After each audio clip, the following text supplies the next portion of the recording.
নমস্কার, আমি doctor PB, তোমাদের মন খারাপের মেকানিক, এবং তোমরা দেখছো ইউটিউব চ্যানেল বললো পল্লব।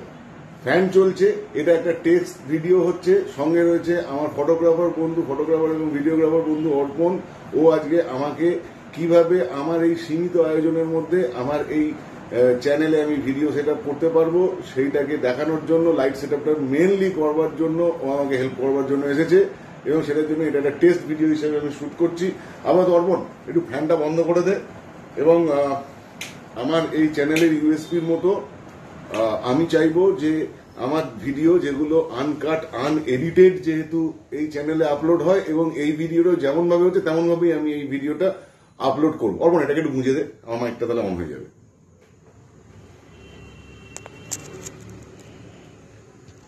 Hello, check check check check. Hello বন্ধুরা, হ্যাঁ এবার মাথায় আমি আমার সিগনেচার ক্যাপটা পরে নিই। ওকে, তাহলে আমার আগের ভিডিওগুলোতে আমি আপাতত আমার 5 বছরের এই যে ইউটিউব জার্নি, সেই জার্নিটা কিভাবে এখনো পর্যন্ত আমি সো কল্ড ফেইল্ড ইউটিউবার, আমার 800 জনের উপর মাত্র সাবস্ক্রাইবার হয়েছে, 5 বছর ধরে ভিডিও করছি। অ্যাকচুয়ালি 5 বছর ধরে করিনি, 1.5 বছরে প্রায় 100-র কাছাকাছি ভিডিও করেছিলাম, তারপর চ্যানেল ডেড হয়ে গিয়েছিল এবং আমি ভিডিও করিনি। তারপর আবার মনে হলো যে না, এটা একটা আনফিনিশড বিজনেস, সেটাকে আমি ছেড়ে দেবো কেন, আমি এখানে আবার কনসিস্টেন্টলি ভিডিও করবো, অন্তত 100টা ভিডিওটা কমপ্লিট করি, সেঞ্চুরিটা করি, ব্যাটটা তুলি। সেই হিসেবে আমি ভিডিও যখন করতে শুরু করলাম তখন মনে হলো যে ঠিক আছে, তাহলে আমি দেখি যে এখন ইউটিউবে সব জায়গায় বলছে যে একটা ডেড চ্যানেল, সেটাকে রিভাইভ করা যায় কি যায় না। তা সেটা তো আমার এই এক্সপেরিমেন্টটা করবার সমস্ত জিনিস আমার হাতের কাছেই রয়েছে।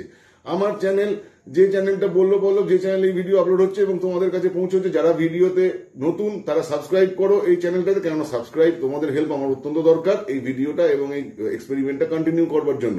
যা বলছিলাম, আমার এই চ্যানেল অনেকদিন ধরে অব্যবহৃত পড়ে রয়েছে, একদম ওয়াচ আওয়ার একদম কমে গিয়েছিল। তারপর থেকে আমি এখন ঠিক করেছি প্রতিদিন অন্তত একটা করে ভিডিও আমি শুট করব, রেকর্ড করব এবং কনসিস্টেন্টলি ইউটিউবে আপলোড করব। আমার সীমিত সময়, সীমিত ব্যবস্থাপনায় যেটুকু আছে সেইটুকুর মধ্যে আমি এই ভিডিওটা আপলোড করব, এবং সেইভাবে সেই আনএডিটেড ভিডিও ফুটেজ সেগুলোই তোমাদের কাছে যাবে। কেবলমাত্র ওই আমি নিজেই ভিডিও যেহেতু রেকর্ড করি, সেখানে ওই ভিডিও অন করে এসে বসা এবং তারপরে বিদায় বাই বলে চলে যাওয়ার পরে ওইটুকু শুধু আমি কাটি, বাকি আমি আর কিছু করি না।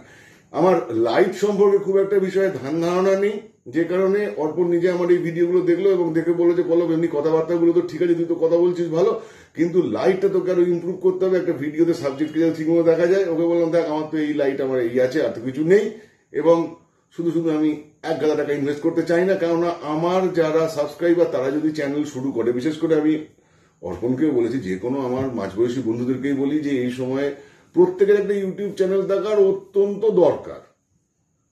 একটা ইউটিউব চ্যানেল করবার জন্য মোবাইল দরকার, একটা মাইক সেটা দরকার, এটাও যদিও ইউটিউবের জন্য কেনা নয়, এবং কি লাইট, অমুক লাইট তমুক লাইট, ওগুলো অর্পণ ভালো জানে। অর্পণ এসেছে আমার ঘরে যা আছে সেটা দিয়েই একটা বেস্ট পসিবল একটা সেট আপ লাইটের, সেইটা কিভাবে দেখানো যায় তার জন্য অর্পণ বলে, তুই তাহলে একটুখানি কথা বল, এই লাইটের সেট আপটা মনে হচ্ছে আমার ভালো হচ্ছে।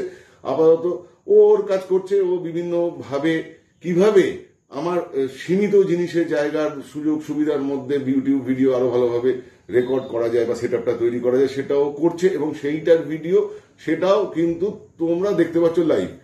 এবং এটা আমার মাথাতেই ছিল না, হঠাৎ করে অর্পণ যেহেতু বলে যে তুই কথা বলা শুরু কর, আমি কথা বলা শুরু করলাম। বলবার পরেই মনে হলো যে ঠিক আছে, এটাই তো রিয়েল, তা যেটা রিয়েল এক্সপিরিয়েন্স সেইটাই যাবে আমার ভিউয়ার্সদের কাছে, এবং সেখানে অত আমার তো দেখনদারি চাকচিক্যের দরকার নেই।